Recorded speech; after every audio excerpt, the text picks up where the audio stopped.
예, 오늘 성경 통독학교 19일째입니다. 19일째 202페이지. 자, 사무엘상 개요 제목만 아시면 오늘 공부할 거 다 공부하는 거예요. 여기 보면 사무엘상 신정체제에서 왕정체제로 전환한다 하는 거예요. 신정시대상으로. 사무엘상은 누가 중심되는 인물일까요? 일단 제목에서 사무엘, 그리고 실제 내용은요, 사무엘과 누가 등장합니까? 3인방, 3명 중요한 사람, 사울, 다윗. 이렇게 3인방이 3명이 다 중요한 인물, 주인공이고요. 그 다음에 체제는 신정체제에서 왕정체제로. 신정체제가 뭐예요? 정자는 누가 다스린다는 거잖아요. 하나님이 다스리는 체제에서 이제 왕이 다스리는 체제로 넘어가는 거예요. 그러면 하나님이 어떻게 다스립니까? 눈에 안 보이는 하나님이 사사를 통해서, 그죠? 사사는 언제 사사예요?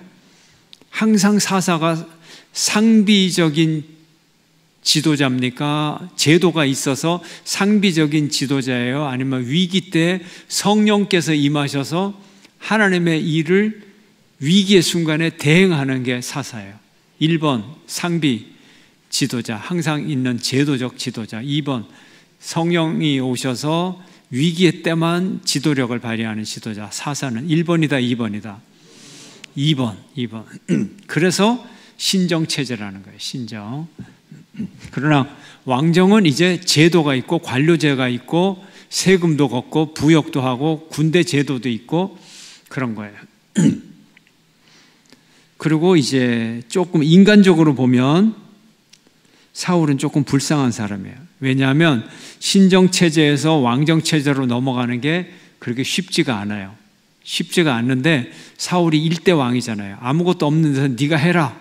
그럼 없던 거 막 만들어내야 돼요. 제도도 만들고 기관도 만들고 없던 군대도 만들고. 쉬운가요?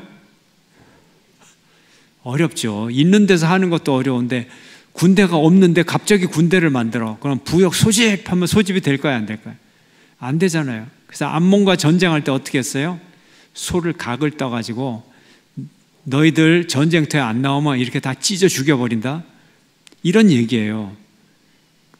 소 각을 떠가지고 각 지방으로 보내면서 출전을 안 하면 이렇게 될 거야. 그래서 겨우 군대를 소집을 해가지고 전쟁을 한단 말이에요. 그러니까 그 소 각을 떠서 보내는 이유가 뭐예요? 너희들 전쟁터에 안 나오면 죽을 줄 알아? 그렇게 얘기를 하는 거예요. 군대가 없으니까. 그 정도로 힘든 거예요. 근데 그게 한 번, 두 번은 통하지만 계속 통할까요? 안 통할까요? 계속 안 통해요. 그래서 한 번은 성공을 하는데 그 다음부터 리더십이 없어져요. 점점 없어져요. 그게 없던 데서 있는 걸 만드는. 그래서 그런 관점에서도 우리가 사무엘서를 볼 수 있다. 지금 우리가 그러면 사울이 얼마나 고생했느냐 알 수가 있고, 사울이 고생을 하다 보니까 어떤 일이 생겨요? 인간적인 욕심도 생기고 인간적인 방법으로 하려고 하잖아요. 그래서 사울을 조금 이해를 하면 성경 줄거리가 좀 이해가 되고 또 우리 자신이 이해가 돼요. 죄 짓고 싶어서 죄 안 짓잖아요. 다 이유가 있잖아요. 그런데 성경에 사울을 읽으면서 아이 나쁜 놈 왜 욕은 합니까? 사울보다 우리가 더 못할 수도 있는데 사울도 다 이유가 있어서 너무 힘들어서 정신을 못 차리는 거예요. 그래서 그런 이유가 있다. 이거는 제가 사울을 조금 변호하는 건데 사울도 너무 고생을 많이 한 사람이라서 그런 거예요. 그 다음에 다윗으로 넘어가죠. 여기 보면 요약한 걸 보면 이제 사무엘이 중요하니까 사무엘 등장하잖아요. 그래서 사무엘의 출생과 어린 시절, 부르심, 이제 때와 활약상 요약하고 왕을 요구한다. 이렇게 돼 있는데 이제 통독이니까 제가 다 설명을 해줄 수가 없겠죠? 진도가 많으니까. 자, 이때에 그러면 어린 출생 이제 여러분 아시죠? 자, 사무엘은 어느 지파인가요? 어느 지파? 사무엘 1장 1절에 딱 등장을 해요. 자, 지방이 이름이 나와요. 에브라임 산지의 라마 다임 소비입니다. 그래서 라마라는 지방에 우리 대구시 북구 이렇게 하듯이 라마라는 동네에 또 더 좁은 동네 다임 소빔. 그래서 지도를 찾을 때는 라마를 찾으면 돼요. 대구시 북구라는 뜻이에요. 라마 다임 소빔에 에브라임 산지다. 그러면 여기는 지리가 나와 있는데 지파하고는 다르잖아요. 그렇지만 에브라임 산지라고 하는 건 에브라임의 이 지역을 에브라임 지파에게 줬기 때문에 에브라임 산지니까 이 에브라임 산지에 사는 사람은 어느 지파일 확률이 커요? 에브라임 지파일 확률이 크죠. 그래서 사무엘은 에브라임 지파다. 확률이 아니라 에브라임 지파예요. 자, 나이 많은 부부, 자식이 없어서 기도했고, 자, 이때는 성소가 어디예요? 성소. 3절에 보면 매년 자기 성읍에서 나와서 어디로 가서? 실로로 가서. 그래서 지도를 그리면 단골 등장, 호수 2개, 요단강. 그 실로가 이쯤 있어요. 이쯤 있고 라마가 이쯤 있어요. 그래서 제법 거리가 떨어져 있어요. 제법 거리가 떨어져 있는데 매년 제사를 드리러 열심히 다녀요. 믿음이 있다 없다? 믿음이 있는 가정이다. 그 다음에 제사도 아주 넉넉하게 하나님 앞에 드린다. 제물도 있다 없다? 제물도 있다. 자, 예수님 태어났을 때 8일째에 예루살렘 성전에 가서 할례를 했어요. 그리고 예물을 드렸어요. 예수님이 드린 예물은 뭘 드렸을까요? 비둘기 2마리. 비둘기 2마리는 제일 가난한 집에서 드리는 제물. 비둘기 2마리. 자, 사무엘이 태어났을 때 1장 24절을 보면 사무엘의 아버지는 처음 데리고 올라갔을 때 사무엘을 드리면서 제물을 1장 24절에 몇 마리를 드렸어요? 뭘 드렸어요? 수소 3마리. 예, 수소 3마리. 대단해요. 근데 밀가루 한 에바, 포도주 한 가죽. 그 한 세트로 나온다 그랬죠. 제사는. 그러니까 수소 3마리 같으면은 어떻게 드렸다는 얘기는 없어요. 근데 굉장히 큰 제물입니다. 엄청 큰 제물이에요. 왕이 드리는 제사도 수소 1마리예요. 수소 1마리. 그때 3마리를 드렸어요. 대단한 신앙이에요. 그러면 여기 설명은 없는데 여러분이 상상력을 발휘해 보세요. 상상력. 뭘 어떻게 드렸겠어요? 수소 3마리는. 그냥 이것도 내 상상력이에요. 상상력. 수소로 드리는 제사, 대표적인 제사 몇 개? 몇 가지? 번제, 그 다음에 속죄제, 그 다음에 화목제. 아마 그랬을 거예요. 3마리를 다 번제로 드리면, 그 큰 소를 다 드리면 하나님도 배부르겠지만 그래도 제사를 드리고 나서 남는 게 있어야지. 그게 뭐예요? 화목제. 남는 게 화목제. 화목은 뭐예요? 하나님과 화목하고 사람 사이에 화목하라고 하나님께 제일 맛있는 기름을 드리고 나머지 고기는 사람들이 나눠 먹잖아요. 예, 화목하라고 하나님이 기뻐하시는 거거든요. 아마 이거 내 짐작이에요, 짐작. 그래서 3마리가 아닐까. 대표적인. 근데 한 에바는 뭐예요? 밀가루. 이걸 무슨 제사라 그래요? 소제. 그 다음에 포도주가 왜 필요해요? 무슨 제사? 전제. 그래서 제사는 이렇게 다 세트로 들어있다. 그렇게 드렸다 하는 거죠. 아주 풍성한 제사를 드렸어요. 소 1마리 요즘 1,000만 원 잡으면 3,000만 원, 예, 아들을 바치면서도 3,000만 원 헌금을 한 거예요. 아들을 못 보는데, 이제 젖된 아들인데, 요거만한 애인데, 보호가 필요한데, 하나님께 드린다고 하면서, 인간적으로는 얼마나 가슴이 미어지는 일이에요. 근데 그 아들을 드리면서 예물까지 풍성하게 드렸어요. 자, 큰 줄거리는 다 아시니까 제가 이런 얘기를 드리고요. 그 다음에 두 번째 사울 왕으로 임명이 돼요. 9장에서 10장. 그 다음에 약속의 시작 11장 12장. 말년의 실수와 범죄 12장 15장. 거절당함. 자, 16장부터는 다윗이 등장합니다. 사무엘이 기름 부음을 받고 사울 앞에서 활약을 하고 도망 다니죠. 사울의 죽음. 그런데 연대가 아주 쓸모가 있습니다. 여기 연대표를 보면 자, 연대표를 보면 이제 왔다 갔다 하면서 보겠어요. 자, 1010년 BC입니다. BC 주전 1010년 다윗의 사울의 죽음이에요. 사울의 죽음인데 이게 다윗의 뭐예요? 왕위 즉위예요. 즉위. 즉위하는 날 1010년. 그럼 다윗이 몇 년 즉위했어요? 아니죠. 이건 즉위하면 이제 뒤에 이제 앞으로 나올 일이고 사울이 몇 년 즉위했어요? 사울 왕 40년. 그래서 BC 1050년. 그래서 여기서부터 여기까지가 40년이다.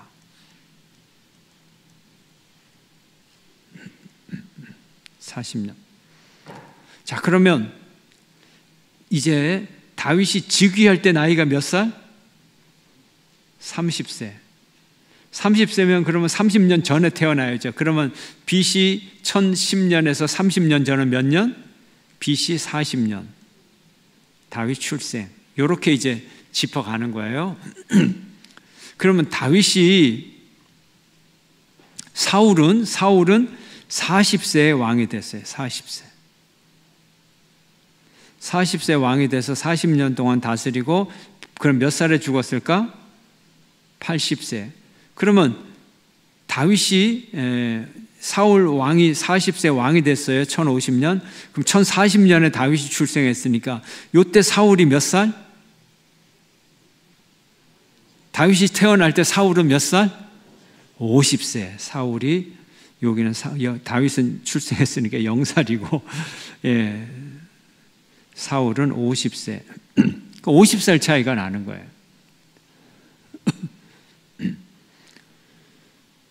그리고 이제 사울이 죽기 전에 7년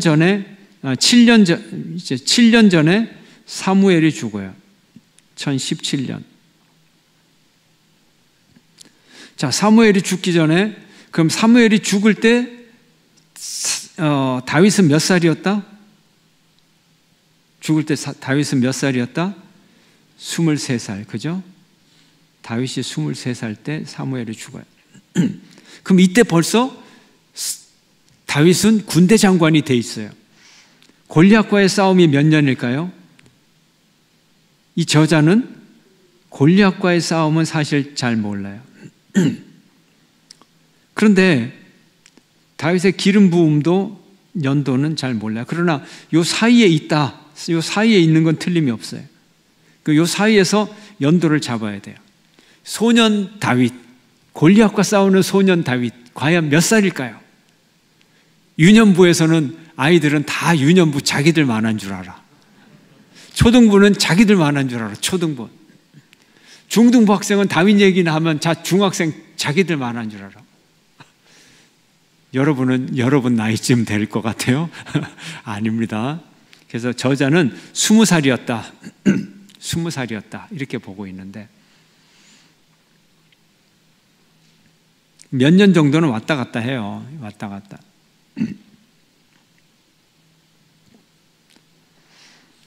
20살? 한 17살?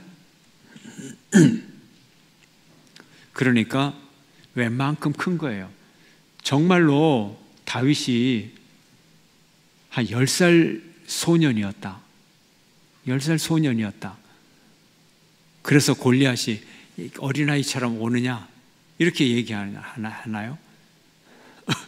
골리앗이 워낙 크니까 웬만하면 다 어린애처럼 보이잖아요. 그러면 이제 다윗이 정말 10살이었어요. 10살. 10살인데 사울 앞에 딱 나가가지고 제가 한번 싸워보겠습니다. 그러면 사울이 다윗 보고 내 갑옷 한번 입어봐라 줬을까요? 칼 한번 차봐라 줬을까요? 그렇죠. 웬만큼 커야지. 내 갑옷 한번 입어봐라.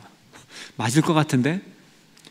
칼 한번 차봐라. 맞을 것 같은데? 그래서 해본 거죠. 그죠? 그렇다면 20살 정도 됐겠죠. 그러나 얼굴은 홍한 소년. 그래서 저자는 20살이다. 그리고 20살이라고 한 이유도 있어요. 이렇게 영자로 딱딱 떨어져야 외우기가 쉽지.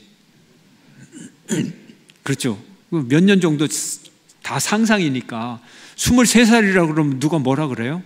근데 23살 그러면 이제 사무엘의 죽음하고 이게 잘 안 맞으니까 그래서 20살이었다 이렇게 얘기를 하는 거예요. 연도 계산을 이런 식으로 하는 거예요. 하나가 정확한 게 있으면 이제 거꾸로 전후좌우로 유추해 가면 되는 거고요. 자, 그래서 이제 사울 왕이 기름 붓기 전에 10년 전에 블레셋에게 법궤를 빼앗겼고 다시 찾았고 자, 이제 이렇게 시작이 됩니다. 이제 1091년 이제 사무엘이 마지막 사사로 이제 등장을 하게 되고 자, 그러면 이제 다윗 이렇게 됐습니다. 한번 교재를 볼까요? 이 배경을 알아야죠. 자, 이 배경 중에 가장 중요한 것은 누구? 어느 족속? 블레셋 족속. 사무엘 시대 국제 정세는 새롭게 강적으로 부상하는 해양족의 하나인 블레셋, 필리스틴이 이스라엘을 괴롭게 하는 상황이 계속되는 시대입니다. 자, 블레셋의 위협은 이후에도 계속되고 다윗 시대의 절정에 달합니다. 자, 사사 시대의 혼란을 체험한 이스라엘 백성에게 이웃 국가들의 정치 체제가 좋아 보였고 그러나 그들은 여전히 소견대로 행하는 모습입니다. 하나님 말씀 잘 들으면 다 해결이 될 텐데 자기 소견대로 해서 하나님 진노하게 만들어 놓고 자기들에게 고난이 닥치니까 또 하나님 말씀 잘 듣고 회개하고 돌아서면 되는데 안 돌아서고 뭐를 요구해요? 왕을 주소서 이렇게 요구를 하는 거예요. 자, 이것이 응답을 받습니다. 신정체제에서 테오크라시에서 왕정체제로 모나키로 바뀌는 전환기의 역사를 기록하고 있습니다. 처음 왕 사울, 둘째 왕 다윗. 자, 둘 사이에 갈등이 있죠. 자, 이 사건은 몇 년간 정도에 일어나는 사건이냐?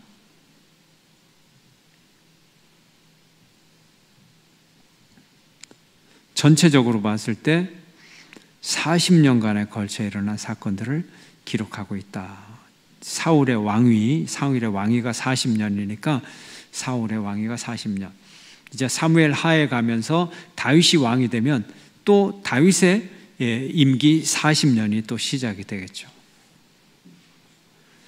자, 사사기 17장 19절을 보면 레위인들마저 타락하여 무지했던 모습을 기억하게 될 겁니다. 그런데 이 레위인들 중에 사무엘이라는 걸출한 제사장이 배출됩니다. 자, 하나님의 역사하심의 은총입니다. 사무엘의 이야기는 사사기의 연장선상에서 읽어야 됩니다. 그래서 사무엘의 성격은 첫 번째 성격은 사사다. 두 번째 성격은 제사장이다. 세 번째 성격은 예언자다.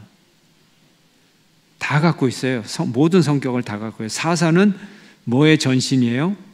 왕의 전신이죠. 그러니까 기름 부음 받는 직책이 뭐예요? 왕, 제사장, 예언자. 사무엘이 그런 지도자였다. 그 전 시대에 누구 닮았어요? 여호수아. 그 전 시대 누구? 모세. 이 전통을 이어받은 지도자가 사무엘이다. 그래서 이제 이 전통을 사울은 왕이었을 따름이에요. 왕. 제사장도 아니고 예언자도 아니었어요. 사울은 규정을 그렇게 합니다. 그런데 다윗은 비록 왕이었지만 제사장을 다스리는 제사장 노릇을 했고, 그렇다고 해서 제사장 노릇을 완전히 한 건 아니지만 영적 권위에 있어서는 제사장의 권위, 예언자의 권위를 다 가지고 있었고, 그러나 또 예언자의 역할을 직접 한 건 아니다. 겸손하게 나단 예언자의 말을 순종하는 그런 모습을 보여주었다 하는 겁니다. 이제 본격적으로 1장에서 8장을 보면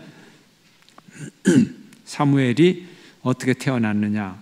한나의 어머니 한나의 기도로 태어났다. 엘가나의 두 아내 중에서 다른 아내와 다른 두 분인 나는 아이를 낳았는데 사무엘의 어머니 한나는 아이를 낳지 못했다. 그래서 그 당시 실로가 있는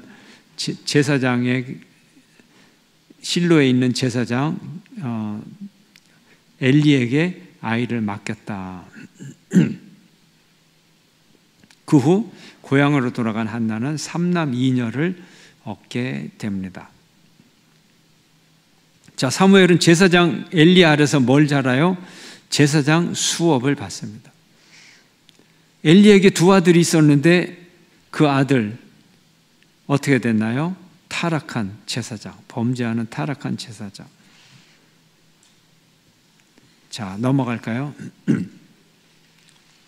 그래서 블레셋의 침범을 받아 전투를 했는데, 자, 4,000명이 죽는 참패를 당했어요.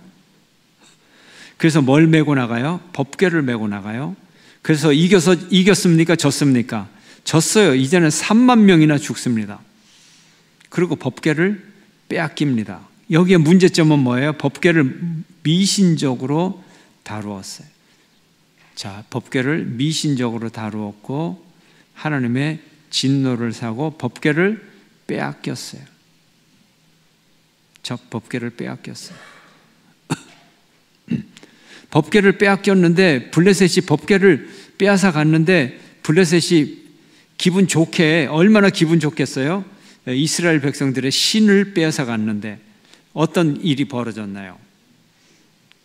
그 우상이 넘어지고 목이 부러지고 손모가지가 잘리고 그런 재앙이 일어났죠. 그래서 애물 단지가 되어버렸어요. 애물 덩어리가 되어버렸어요. 실로가 여기 있고요. 실로 여기 있고 에베네셀 아벡 전투에서 법궤를 빼앗기고 이제 법궤를 가지고 블레셋 사람들이 아스돗에 왔는데 아스돗에 보니까 다곤 신상이 부서졌어요. 전염병이 발생을 했어요.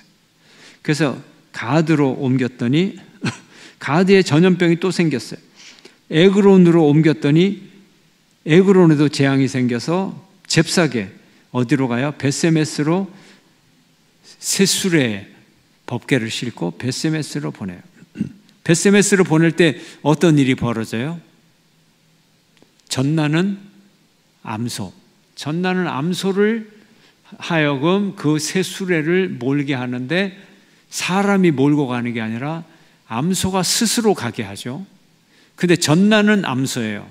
그래서 새끼는 집에 두고 암소를 이제 몰게 합니다.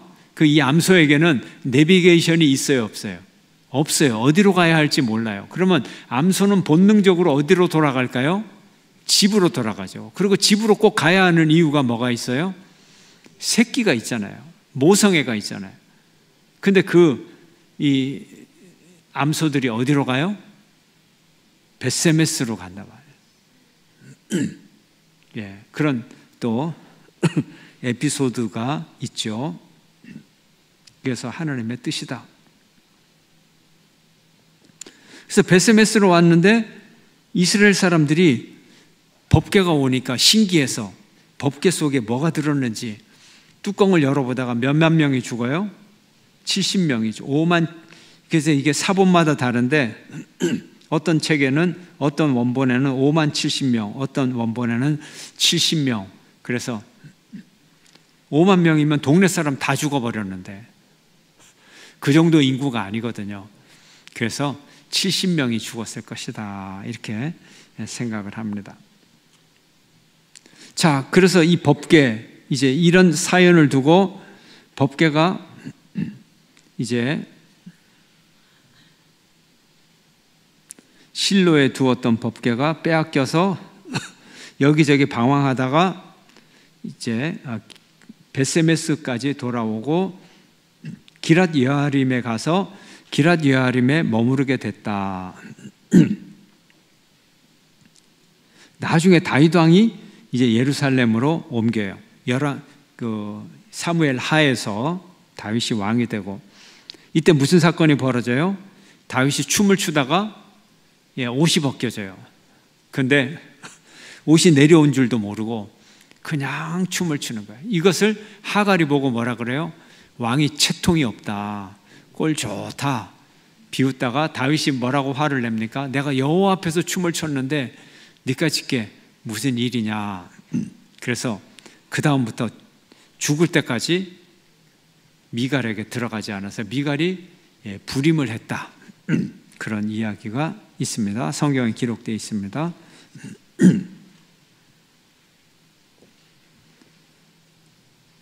자, 이제 사무엘의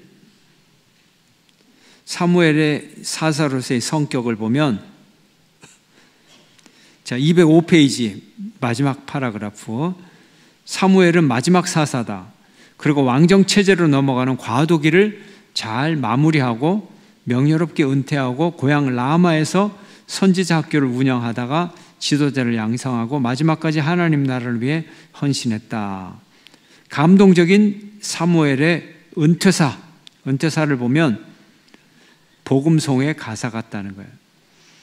복음송의 가사, 내 인생 여정 끝내어 강 건너 언덕 이를 때, 이 가사처럼 사무엘의 은퇴사는 우리에게 감동을 준다 하는 거죠. 사무엘 한번 볼까요? 사무엘상 12장 5절 한번 찾아보세요. 성경.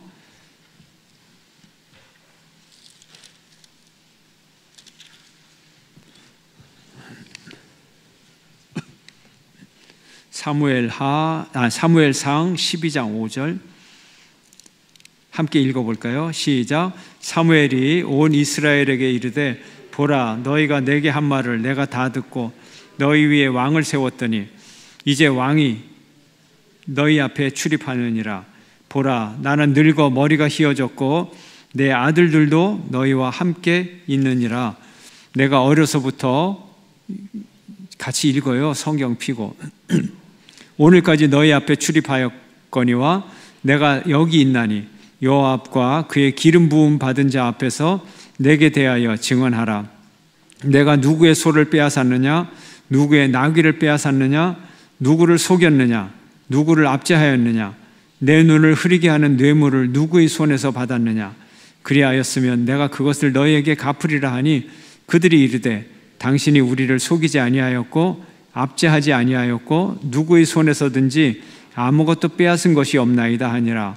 사무엘이 백성에게 이르되 너희가 내 손에서 아무것도 찾아낸 것이 없음을 여호와께서 너희에게 대하여 증언하시며 그의 기름 부음 받은 자도 오늘 증언하시느니라 하니 그들이 이르되 그가 증언하시나이다 하니라. 계속 이제 나가는데 23절 12장 23절 사무엘상 한번 읽어볼까요? 시작. 나는 너희를 위하여 기도하기를 쉬는 죄를 여호와 앞에 결단코 범하지 아니하고 선하고 의로운 길을 너희에게 가르치실 것인즉 계속 너희는 여호와께서 너희를 위하여 행하신 그 큰 일을 생각하여 오직 그를 경외하며 너희 마음을 다하여 진실이 섬기라. 만일 너희가 여전히 악을 행하면 너희와 너희 왕이 다 멸하리라. 그래서 왕을 요구하는 이스라엘.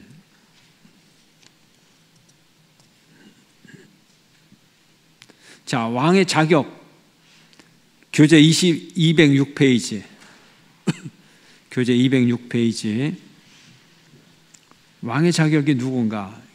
206페이지 맨 밑에 신명기 17장 14절에서 20절을 보면 왕의 자격이 이스라엘 형제라 해야 돼요. 이스라엘 민족이라 해요. 타국인이 아니고요. 15절에 16절 병마를 많이 두지 말고 병마를 많이 얻으려고 그 백성을 애굽으로 돌아가게 하지 말고 또 17절에 아내를 많이 두지 말고 18절에 율법서의 등사본을 레위 사람 제사장 앞에서 책에 기록하여 평생에 자기 앞에 두고 읽어라 하는 거예요. 자, 다음에 208페이지입니다.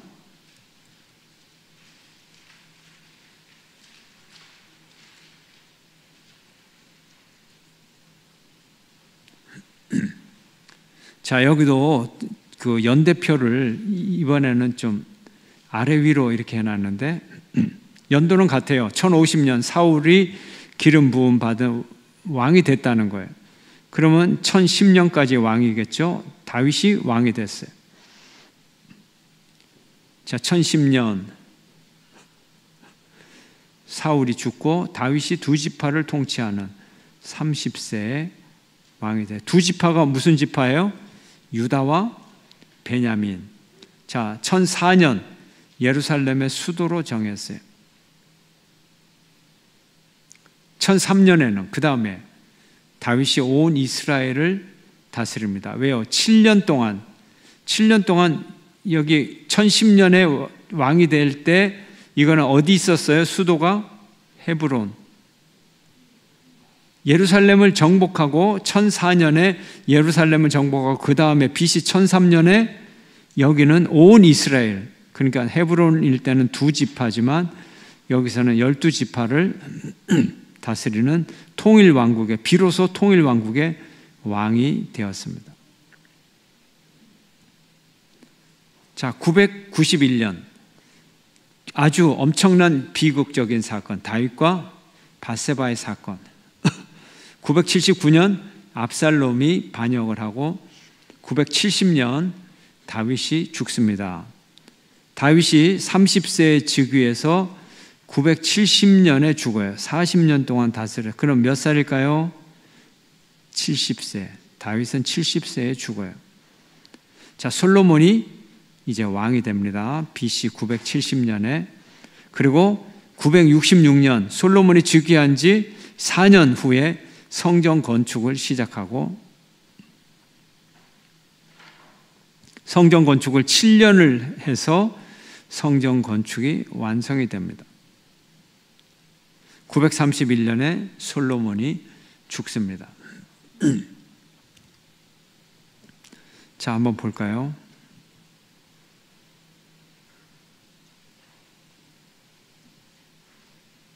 통일왕국.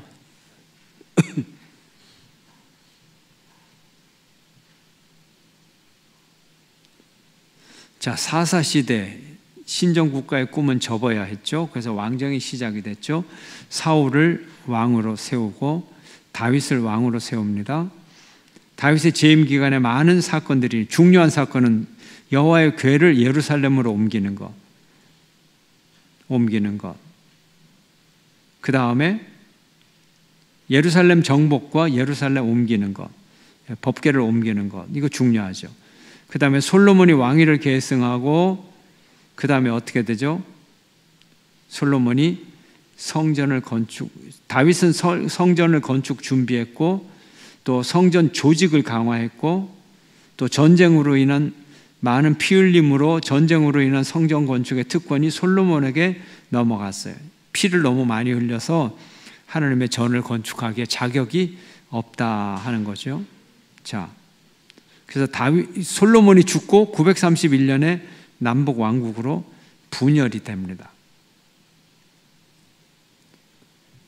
통일 왕국 시대에 이어서 솔로몬이 죽고 분열 왕국이 시작이 되죠. 자, 그러면 209페이지에 가운데 부분, 여기 제목을 보면 사울왕 납시오 이렇게 적혀 있는데 가운데 부분을 보면 사울 왕의 경우 왕을 세울 때 세 번째 조건, 먼저 기름 부음, 두 번째 미스바에 모여서 왕 선출식, 그 다음에 세 번째 신탁을 받고 하나님의 감동으로 전쟁을 지휘함으로써 자격 검정을 받습니다. 그리고 이제 정식 왕이 되죠. 이때 사울의 나이가 몇 살? 40세라고 했습니다. 사울은 어떤 사람이었나요? 외모가 어땠나요? 준수한 용모. 백성 중에서 키가 백성 중에서 제일 큰 장사형의 인물입니다. 그래서 암몬과의 전투에서 첫 승리를 쟁취합니다. 나름대로 많은 전과를 올렸어요. 블레셋에 고생을 했지만 블레셋에 결코 완전 패배한 적은 없어요. 또 아말렉과의 전투에서 승리를 했죠. 나름 블레셋과의 전투에서 치명적인 실수를 3번씩이나 저지릅니다. 그 실수가 어떤 것인가요? 13장에서 15장에 걸쳐서 잘 나와 있습니다.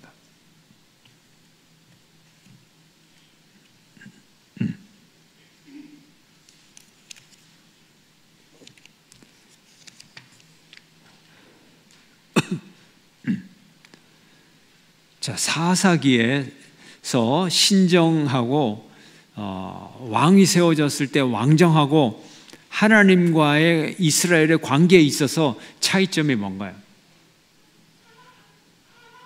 차이점 없습니다. 사사기를 겉으로 볼 때 사사기를 신정체제라고 그러고 이제 왕이 있을 때 왕정체제라고 하지만 이스라엘의 관계에 있어서는 별 차이가 없어요. 사사 시대 때도 하나님의 말씀에 순종해야 되고 왕이 있어도 왕은 하나님 앞에 백성들보다도 더 순종하는 모범을 보여야 돼요. 그래서 별 차이가 없어요. 이스라엘 민족에게 있어서. 근데 사울은 세상 왕들처럼 굴었던 거죠. 그래서 반역된 모습 이제 보이는데요. 반역된 모습을 보면 몇 가지가 나옵니다. 반역된 모습, 계명을 재평가함으로 죄를 깨닫지 못하고 책망을 받을 때 다른 사람을 비난하고 자신의 과오를 전가시키고 자신과 다른 사람들 간의 대화 단절을 중시할 뿐 아니라 하나님과 사이의 죄는 깨닫지 못하고 네 번째, 하나님께 불순종한 사실보다는 개인적인 손실을 슬퍼합니다. 이게 대표적인 반역의 모습이죠. 그래서 사울의 관계를 보면 사울의 실수, 반역의 4단계. 자, 첫 번째는요, 자기 자신에게 예민하게 반응하고, 두 번째는요, 자기 생각에 확신을 갖고 독단적이 되고, 세 번째는 자기 중심성이 확고해지고, 그 결과 자신이 망가지기 시작한다. 이게 사울의 타락의 과정이었던 것입니다.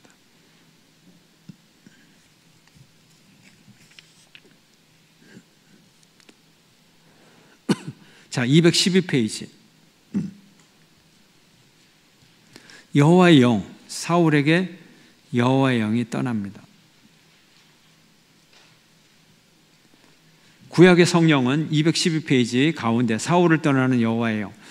구약의 성령은 하나님의 특수한 목적에 의해 특정한 사람에게 임했다가 그 임무가 끝나면 그 사람에게서 떠납니다. 신약에서의 성령은 예수님을 구주로 고백하며 믿는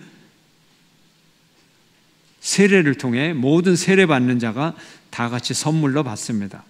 그래서 세례를 받은 성도는 성령을 모시는 성전이 됩니다. 신약에서는 예수를 구주로 영접한 모든 성도에게 임하고 내주하십니다.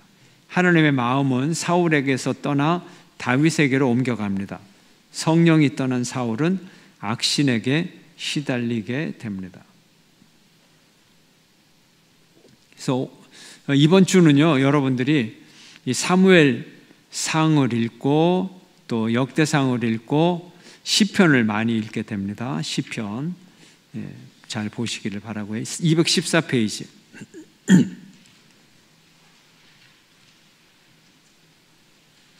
자, 역대기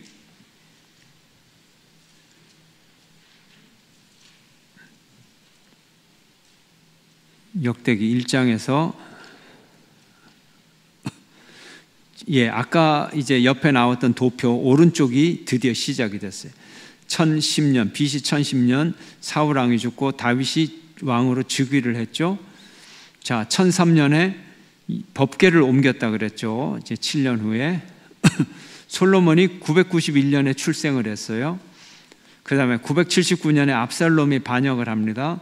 지금 큰 사건이에요. 973년에 인구조사, 그 다음에 970년에 다윗이 죽고 솔로몬이 계승을 합니다. 1010년에서 970년까지 40년 동안 다윗이 즉위하게 되었어요.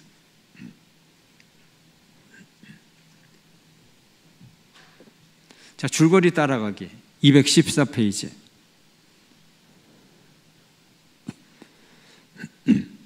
자, 열왕기와 역대기와 열왕기 공통점이 있어요. 이스라엘의 역사를 기록하는데 차이점이 있어요. 열왕기는 남북 왕국을 포함한 왕권을 중심으로, 그래서 남쪽에 어떤 왕이 몇 년째, 북쪽에 무슨 왕이 왕이 되었더라.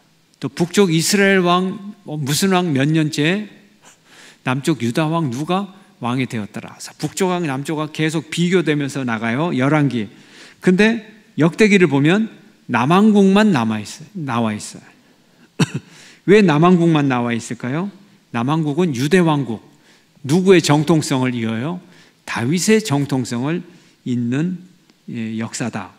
그래서 다윗 왕국, 남쪽 유다 왕국 중심, 그리고 성전을 중심으로 한 역사, 이것을 기록하고 있습니다. 자, 시대적인 설명을 보면 BC 586년 유다가 바벨론에 의해 망하고 70년의 포로 생활, 바사왕 고레스의 칙령에 의해 이것이 포로 생활이 끝나고 예루살렘으로 귀환했을 때 이스라엘의 모든 것은 황폐해 있었습니다.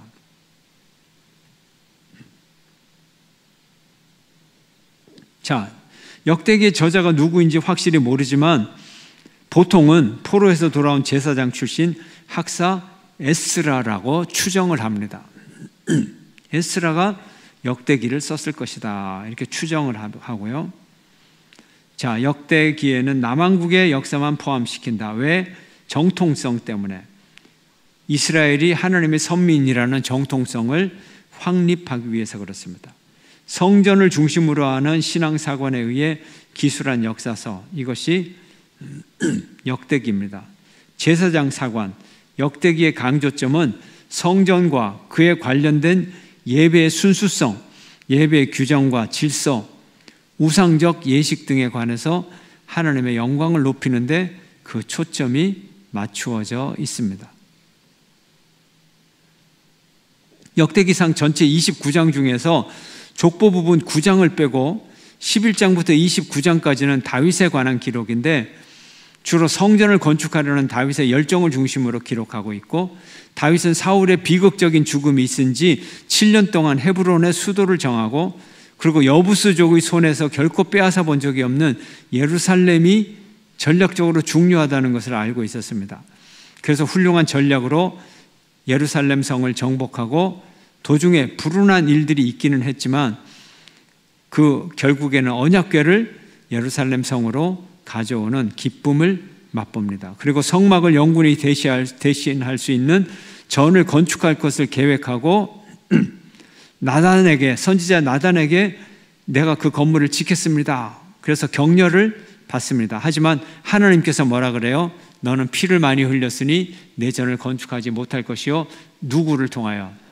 네 후손이, 네 아들이 그 건물을 지으리라. 이제 다윗이 뭐라 그래요? 감사합니다. 감사합니다. 불평을 말하지 않고 감사합니다 그랬어요. 아들이라도 지을 수 있게 하는 거 얼마나 큰 축복입니까? 그래서 충분한 재물적인 준비를 하고 설계도와 모든 것을 아들에게 이제 넘겨주게 되죠.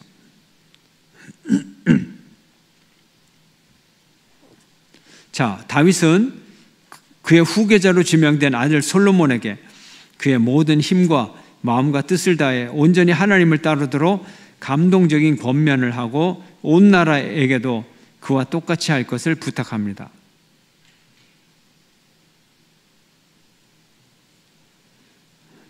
오늘날까지도 사용되는 장려한 기도로 솔로몬은 왕으로 엄숙하게 선포되고 목자이고 훌륭한 신하이며 왕이고 죄인이며 하나님의 사람이었던 다윗의 일생은 종말을 고합니다. 역대기의 특징,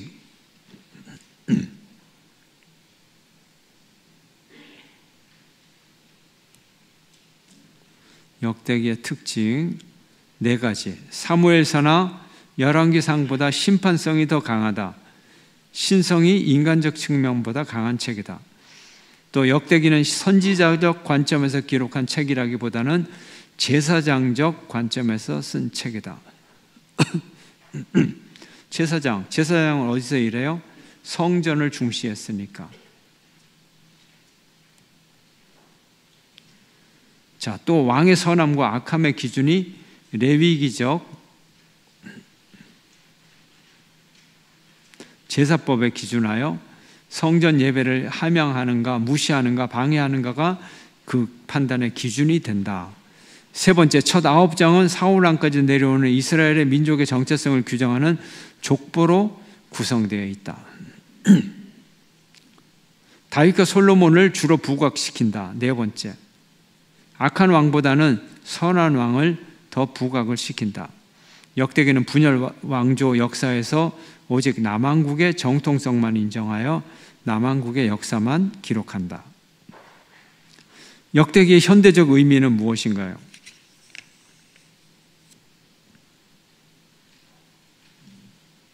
예, 쭉 읽어보시고요. 자, 217페이지.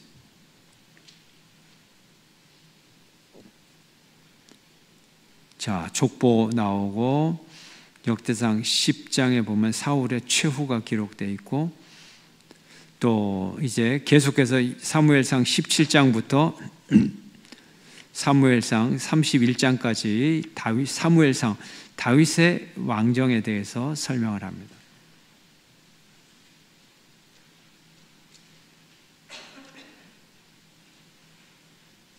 자, 쭉 이제 다윗의 얘기 나오는데 다 아는 얘기예요. 집에서 한번 읽어보시고요. 자, 217페이지 오른쪽에 보면 블레셋 족속에 대해서 설명이 나와 있어요. 자, 블레셋 족속, 필리스틴, 13세기 BC 13세기 마지막 무렵에 에게 해안으로부터 가나안으로 이주한 해양 민족이에요. 이미 철기 문화를 소유한 강한 민족이었습니다. 그래서 아직 청동기 문화에 있는 이스라엘, 아직 청동기 문화기에 있는 이스라엘에게는 강력한 대적이죠. 자, 사무엘 시대 이미 가나안 해안을 따라 도시국가 연맹을 만들고 있었어요. 각각 도시마다 다 왕이라 그러잖아요. 예. 그래서 국가 연맹이었다 하는 거죠. 자, 그러면 블레셋은 서쪽, 동쪽에는 또 암몬, 이스라엘은 이 양쪽으로부터 위협을 받았죠. 자, 그 다음에 오늘날의 팔레스타인으로 이어져 가고 있습니다.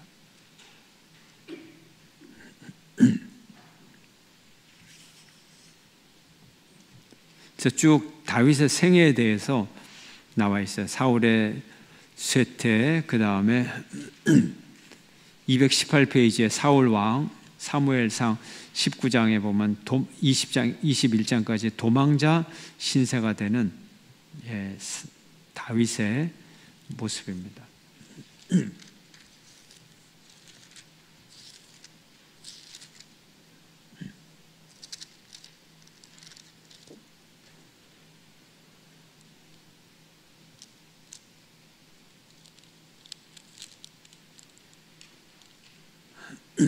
사무엘상 17장이 전쟁 장면이거든요.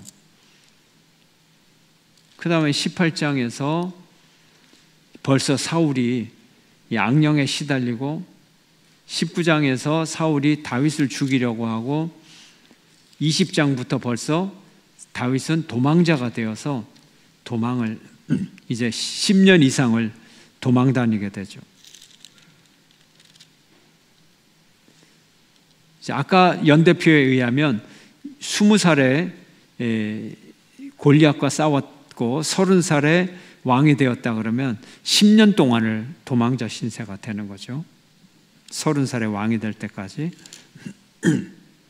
그래서 그 상황에 맞는 시편 219페이지를 보면 다윗의 상황에 이런 상황에서 이런 시를 썼을 것이다. 근데 막상 읽어보면 비슷비슷합니다. 예. 실제 형편하고 이 시편 이렇게 뭐 59편, 56편, 30편 이게 딱딱 맞느냐? 딱딱 맞지는 않아요. 시기 때문에. 예. 그러나 추정하면서 여러분들이 이 시편도 함께 읽어보시기를 바랍니다. 그래서 깨알같이 이 작은 글씨 여러분 읽을 수 있을지 모르겠어요. 이 그림에 있는 글씨 있잖아요. 다윗의 도피 생활. 이거를 사실은 이 지도가 굉장히 도움이 되거든요. 성경을 읽어가면서 여기구나, 일로 도망갔구나, 이렇게 했구나 하나씩 체크해 가면 굉장히 재미있는데 돋보기가 필요할 것 같아요. 그죠? 예. 그래서 218페이지, 219페이지 한번 요 잘 보시기를 바랍니다. 자, 21일, 220페이지, 221페이지.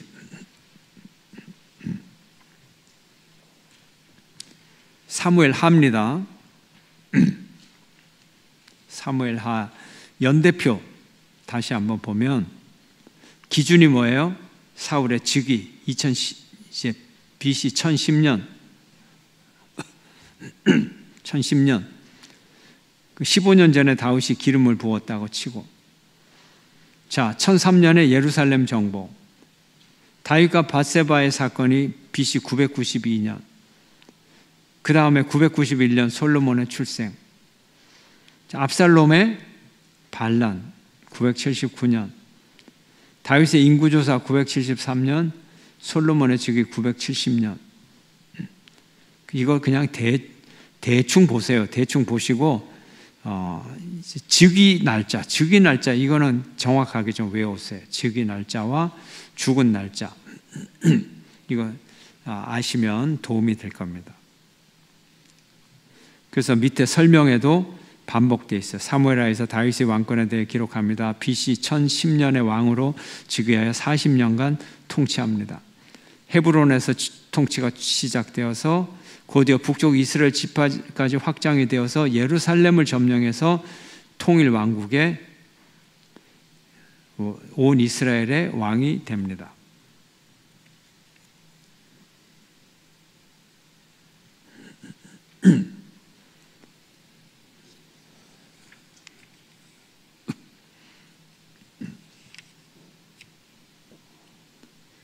자, 이제 법계 옮기는 거 223페이지.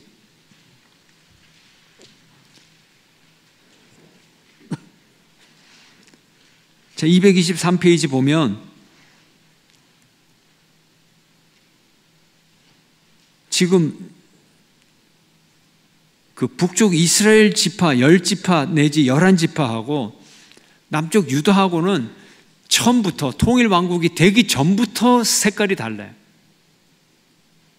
그걸 기억하셔야 돼요. 그러니까 분열 왕국은 통일 왕국 다음을 분열 왕국이라 그래요. 그죠? 통일 왕국이 뭐예요? 사울과 다윗, 솔로몬 시대 통일 왕국이라 그러잖아요. 그런데 그 이후에 북왕국, 남왕국. 그러면 그 이후에 북왕국, 남왕국은 이제 다르죠. 지파가. 그 이후에 북왕국, 남왕국은 남쪽은 무슨 지파와 무슨 지파? 유다와 베냐민. 유다와 베냐민. 북쪽은 나머지 10지파. 그러면 왜 분열 왕국에서 나중에는 왜 유다와 베냐민이 합해졌을까요? 왕을 해봤잖아요. 왕. 아마 그러지 않았을까? 근데 그 전에는 어떻게 되느냐? 베냐민과 유다가 대립이 되고, 그러면서 이 베냐민 지파가 북쪽 나머지 11지파, 10지파, 그러니까 11지파가 함께 리더십을 발휘하는 거예요. 거기에 대표가 베냐민이고, 통일왕국 전에는 남쪽의 유다 딸랑 한 지파가 이제 다윗을 지지하게 돼요. 그게 차이점입니다. 베냐민이 어느 쪽에 붙느냐, 그 차이점. 그래서 지금 이제 분열 왕국이 되기 전에 갈등은 항상 사울의 왕권을 가졌던 베냐민 지파, 베냐민 지파가 왕 지파였잖아요. 근데 그 왕권을 누가 가져갔어요? 다윗이 가져갔어요. 그래서 베냐민 지파 사람들은 자기들이 잘못해서 하나님이 옮겼다고 생각을 안 하고 대부분 어떻게 생각해요? 다윗이 우리의 왕권을 빼앗아간 나쁜 놈이다. 이제 그런 인상을 갖고 있어요. 이제 거기서 생기는 문제가, 다윗이 압살롬이 반역을 일으켰을 때도, 그때도 이제 유다 지파끼리 싸우는 거 아니에요. 다윗과 압살롬, 아버지와 아들이 싸우잖아요, 유다 지파가. 그러면 분열이 되면 누구에게 기회가 있을까요? 제3자에게 기회가 있죠. 그때 혹시라도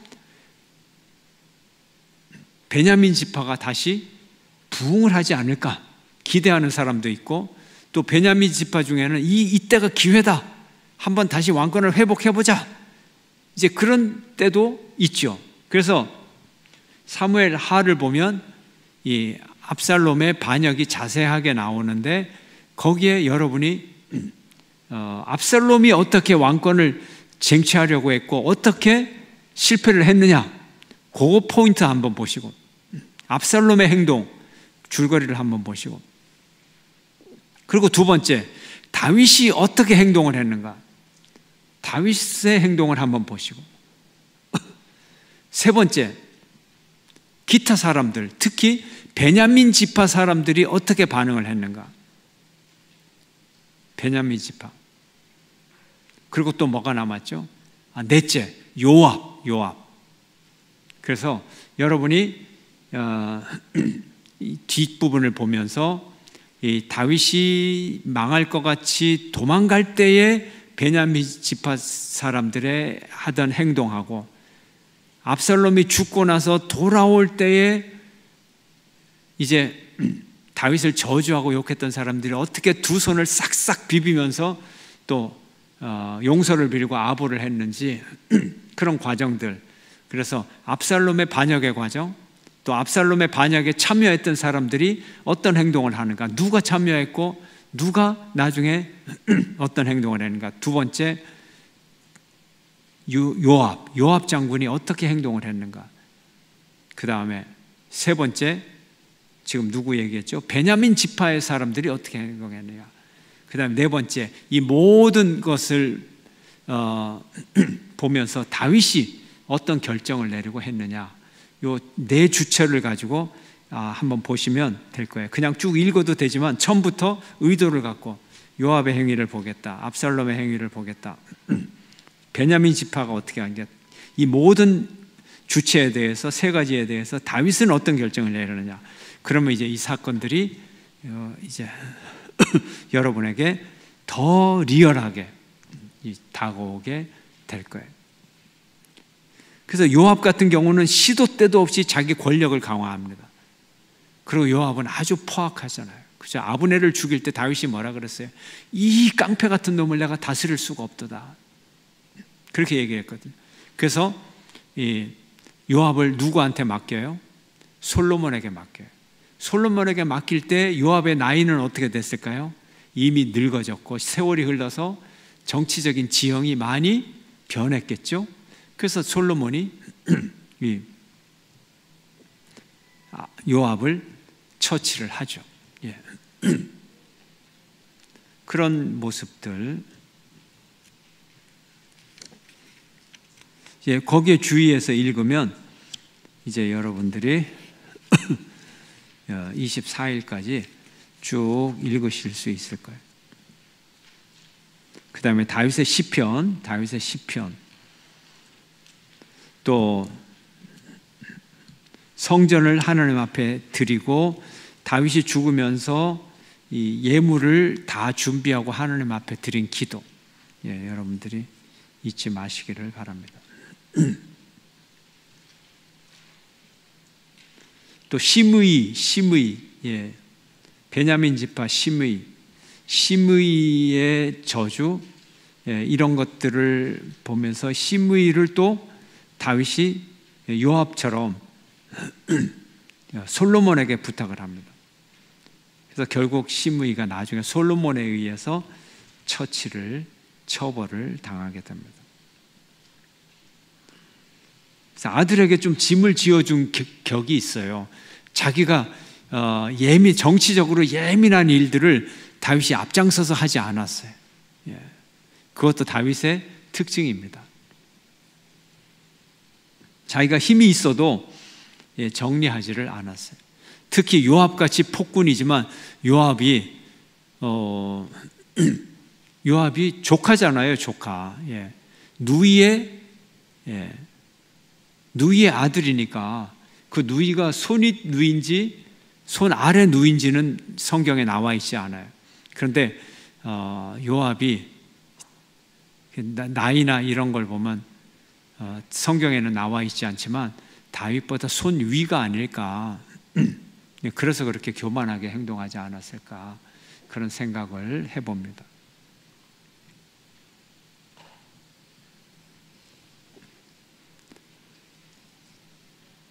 그래서 사무엘 상하의 그 역동적인 줄거리들,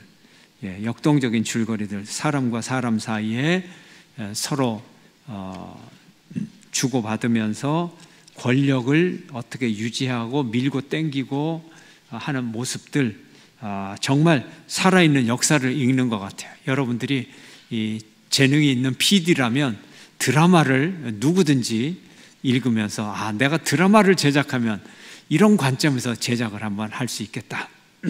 그런 살아있는 캐릭터들이 여러분에게 다가올 줄로 믿습니다. 일주일 동안 성경의 인물들과 함께 행복한 시간 보내시기를 축원합니다.